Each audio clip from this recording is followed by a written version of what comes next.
পৃথিবীতে সবাই যদি সফলতা অর্জন করতে পারে, পৃথিবীতে সবাই যদি নিজের জীবন, নিজের কেরিয়ার সম্পূর্ণভাবে শুদ্ধভাবে গড়ে তুলতে পারে, আপনি কেন পারবেন?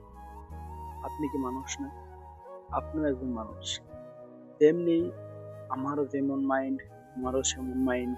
আবার যারা সফলতা হিসেবে অর্জন করে নিয়েছে, তারা সফল বিজনেসম্যান হতে পারেছে, এবং যারা নিজের জীবন সফলতা হিসাবে গড়ে তুলতে পারছেন, তাদেরও আমাদের মধ্যে মাইন্ড। কিন্তু হ্যাঁ, আমরা সবাই সম্পূর্ণভাবে কাজে লাগাই না। তারা যেমন সম্পূর্ণভাবে কাজে লাগাই তাদের মাইন্ড, সম্পূর্ণভাবে শুদ্ধভাবে ব্যবহার করে, আমরা কখনোই আমাদের মাইন্ড আমরা শুদ্ধভাবে ব্যবহার করি না। আমরা সব সময় নেগেটিভের মধ্যে থাকি, যার জন্যই আমরা সফলতা অর্জন করতে পারি না, তার জন্যই আমরা সফল বিজনেসম্যান হতে পারি না, এবং আমাদের স্বপ্ন আমরা কখনোই পূরণ করতে পারি না। তবে হ্যাঁ, একটা গল্প শোনাই। ছোটবেলায় এক ছেলে ক্লাস 4-এ পড়তো। তাদের সঙ্গীরা ছিল অনেক স্মার্ট, আর সে ছিল পড়া লিখায় অল্প ছিল, আর তার নাম ছিল রাধিকা। রাধিকাকে সবাই বলতো, তুই জীবনে কিছু করতে পারবি না, তুই জীবনে কিছু করতে পারবি না। সে তার স্বপ্ন পূরণ করার জন্য, তাদেরকে দেখানোর জন্য সে অনেক পরিশ্রম করত। সে গরিব ছেলের এক সন্তান ছিল। সে অনেক গরিব ছিল, তার বাবা অনেক গরিব ছিল।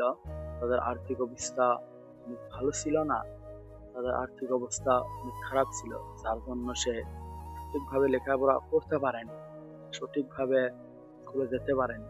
এমনি দিন তাদের পার হওয়ার জন্যই সে কিছুদিন মাঠে কাম করে, আর কাম করে সে কিতাব, বই এবং কলম কিনে। তারপর সে তার স্টাডি শুরু করে। এমনিতেই কিছুদিন যাওয়ার পরে সে তার লক্ষ্যে পরিণত হয়। সে একজন সফল বিজনেসম্যান হতে পারে। সে কমার্সে এবং সায়েন্সে সে পড়তো, সে অনেক পরিশ্রম করতো। এক সময় যারা অনেক স্মার্ট ছিল, তারা তার গল্প শোনার জন্য কাছে যায়, তাকে বলে, তুই তো সহজেই কম বয়সে এমন করে তো সফলতা অর্জন করতে পারলি। আর তার প্রশংসাই করে।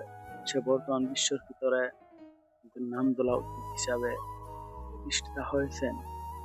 বর্তমান বিশ্বের ভিতরে অনেক নামি দামি মানুষ হতে পেরেছেন।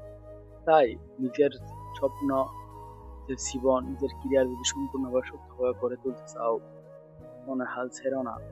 তুমি পারবে, তুমি একজন মানুষ। তুমি পারার জন্য তোমার করতে হবে কিছু আত্মবিশ্বাস, কিছু পরিশ্রম, তোমার মনোভাব ঠিক হতে হবে। তুমি কখনোই হাল ছাড়তে পারবে না। দেখবে আজকে যে কষ্টগুলো তোমার স্মৃতি হয়ে থাকবে, সেই স্মৃতিগুলোই সফলতা অর্জন করার পরে তোমার গল্প হয়ে দাঁড়াবে। তাই কখনোই হাল ছেড়ো না, কখনোই সফলতার দিকে হাত বাড়িয়ে ফিরিয়ে নিও না।